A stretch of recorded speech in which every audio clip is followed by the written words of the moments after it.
Isa to konegi hold any party position.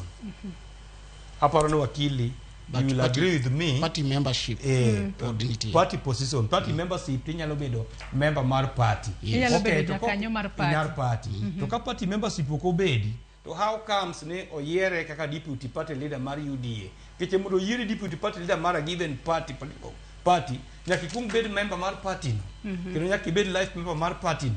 And therefore, apparently kanyo ma katiba is very, the constitution is very silent about that.